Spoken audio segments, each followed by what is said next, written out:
को शुद्ध कर देंगे, इनके आतंकवादी अड्डों का हमें पूरी जानकारी है, उस समय भी ये इनकार कर गए। आप ये समझ सकते हैं कि इनका एटीट्यूड क्या है कि पाकिस्तान को तो उकसाए रखो तो हमारे यहाँ लोग जो है पाकिस्तान को गाली देंगे, लेकिन अंदर ही अंदर एक बहुत मिली भगत है। मिली भगत यह है कि आपने देखा होगा कि इनके जो एक आईएएस अफसर अय्यर जो बोलने में बड़े महारत प्राप्त हैं, सोनिया जी ने उनको भेजा और वहां जाकर के ये कहा कि हमारी सरकार को वापस लाइए, आप मदद कीजिए।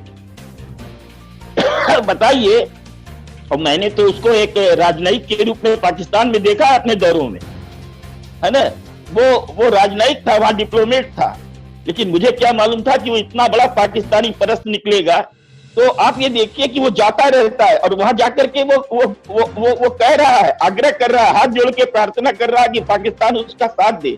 और आपने देखा होगा कि क्या हुआ था शाहीन बाग में, तो वहां भी जाकर के उसने जो है पाकिस्तान के पक्ष में और भारत के खिलाफ भाषा का इस्तेमाल किया। तो कुल मिलाकर के देखिए कांग्रेस का एटीट्यूड क्या है। कांग्रेस अब सत्ता में नहीं आने वाली, ये आप मान के चलिए। कांग्रेस सत्ता में तभी आ सकती है जब इस परिवार को सफाया किया जाए, परिवार को बाहर किया जाए और यंग लड़के और समझदार लोग, कांग्रेस में ऐसे कमी नहीं है, वो आए और वो देश को चलाएं, अरे पार्टी को चलाएं। लेकिन होगा क्या, कहा जाता है कि अगर ये परिवार नहीं तो पार्टी टूट जाएगी। तो पार्टी को टूटने से बचाना है तो शायद ये परिवार जरूरी है, लेकिन ये परिवार का जो एटीट्यूड है वो भारत के हित में तो कतई नहीं है। और हम ये मान के चले, आप देखिए ना कि अभी आपने पहले कहा था कि रोम जल रहा था और नीरव बंसी बजा रहा था, राजस्थान में आग लगी हुई है, कर्नाटक उनके हाथ से छिन चुका है, असम में वो शर्मा थे, वो बेचारे से मुलाकात नहीं की, और जब मुलाकात की तो कुत्ते को डबल बिस्कुट खिला रहे थे। आज वो आदमी ने पूरा का पूरा आपको नेफा में, नॉर्थ ईस्ट में आपका सफाया कर दिया कांग्रेस का। उसी शख्स ने, ज्योतिरादित्य सिंधिया, जो आपके लोकसभा के बगल में बैठते थे, वो उनको छोड़ना पड़ा। कर्नाटक गया, मध्य प्रदेश गया और राजस्थान भी।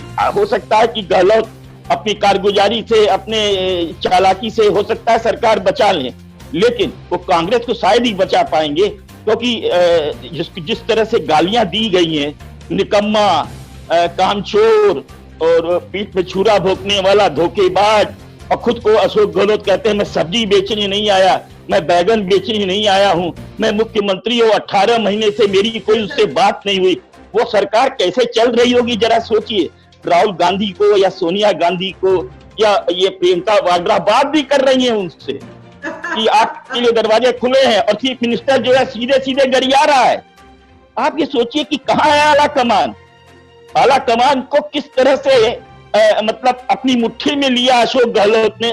शायद उसके पीछे रॉबर्ट वाड्रा का लैंड स्केम हो सकता है राजस्थान का, कि कमजोर नस दबी हुई है, इसलिए वो कुछ बोल नहीं रहे अनीता, लेकिन समय जवाब देगा, निश्चित रूप से जवाब देगा। मैंने अपने होश में कभी भी कांग्रेस सरकारों को, अनीता एक मिनट अनीता एक मिनट, मैंने अपने होश में कभी भी कांग्रेस सरकारों को चीन से इस भाषा में बात करते हुए नहीं देखा जिस भाषा में एनडीए सरकार के नुमाइंदे, हमारा प्रधानमंत्री, रक्षा मंत्री बात कर रहा है। बहुत बहुत शुक्रिया। आपके पास नॉलेज इतना है कि हम लोग चाहे पूरी दिन पूरी रात सुन ले, वो वक्त खत्म हो जाएगा, लेकिन वो ज्ञान की गंगा जो है उसका प्रवाह खत्म नहीं हो सकता है। तो हम बात करते रहेंगे हर मुद्दे पे। पद्मपति जी ने बात किया कि किस तरह से राम मंदिर का निर्माण होने जा रहा है, तो राहुल गांधी को इनको भी प्रॉब्लम है, इस पर भी हम अलग से चर्चा करेंगे। एक दिन बैठेंगे और उनसे पूछेंगे कि आखिर राहुल गांधी और गांधी परिवार को राम मंदिर से उनके अंदर इतनी आग जल जाती है। अनीता एक सेकेंड के लिए मैं बताना चाहता हूँ कि जिस तरह से अयोध्या में हमारे राम भक्तों की कुर्बानी हुई है, लाखों की तादाद में लोग मरे हैं पिछले 500 साल के भीतर, लेकिन 1990 में जिस तरह मुलायम सिंह ने गोली चलवाई थी, उस गोली चालन का प्रत्यक्षदर्शी मैं हूं। मैंने अपने, जहां मैं खड़ा था वहां से 10 मीटर दूरी पर 18 कार सेवकों को, जिसमें वो कोठारी बंधु भी थे, उनको मौत के घाट उतारते हुए देखा था।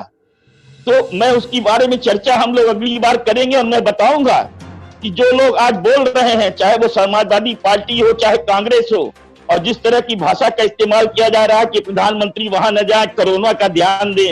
ए भाई, ये हिंदुओं का देश है, ये न भूले। और जो 22-25 करोड़ मुसलमान है ना, वो भी कन्वर्टेड हिंदू हैं, उनके पूर्वज भी हिंदू ही थे। कोई हिंदू कहना भी गलत है, सनातन धर्मी कहा जाए ज्यादा ज्यादा ज्यादा प्रासंगिक होगा, ज्यादा बेहतर होगा। आगे बढ़ाएंगे, हम राजस्थान के सियासी संग्राम पे भी क्या होता है हम पे नजर बनी हुई है। इन्होंने कहा है कि अपने घर में आग लगी हुई है, नीरो बंसी बजा रहा है, तो उस पर भी चर्चा करेंगे। हर दिन हम आपके साथ मुद्दों के साथ जुड़ते रहेंगे, लेकिन राम मंदिर पे भी विस्तृत चर्चा जरूर होगी कि आखिर राहुल गांधी क्यों ऑब्जेक्शन कर रहे हैं इस मंदिर के निर्माण को लेकर के, कोविड का बहाना देते हुए। आज के कार्यक्रम में बस इतना ही। राहुल गांधी के लिए एजेंट पाकिस्तान और चीन के एजेंट राहुल गांधी के लिए हमारी यही सलाह है कि आप देश को समझे, आप भारत को समझे, इसके इतिहास को जाने, इसके वर्तमान के दर्द को पहचाने और उसको महसूस करें, अपने को भी संभाले और देश को भी संभाले। प्रधानमंत्री को जिसकी किस्मत में होता है वो बन ही जाता है, एक चाय वाला भी बन जाता है। बहुत बहुत शुक्रिया। तो आपके साथ हम जुड़े रहेंगे, आपसे बातचीत करते रहेंगे कि आपकी बात nationtoday.com पे आती रहेगी, लेकिन आप हमसे जुड़े रहने के लिए आपका ये जरूरी है कि आप हमें सब्सक्राइब करें, हमारे चैनल को nationtoday.com को बेल बटन दबाएं, ताकि जब भी हम कोई नया वीडियो अपलोड करें आपके पास नोटिफिकेशन जाए। साथ ही हमारे उत्साह को बनाए रखने के लिए आप लाइक्स का बटन जरूर दबाएं। शुक्रिया, धन्यवाद, बहुत बहुत शुक्रिया पदमपति सर।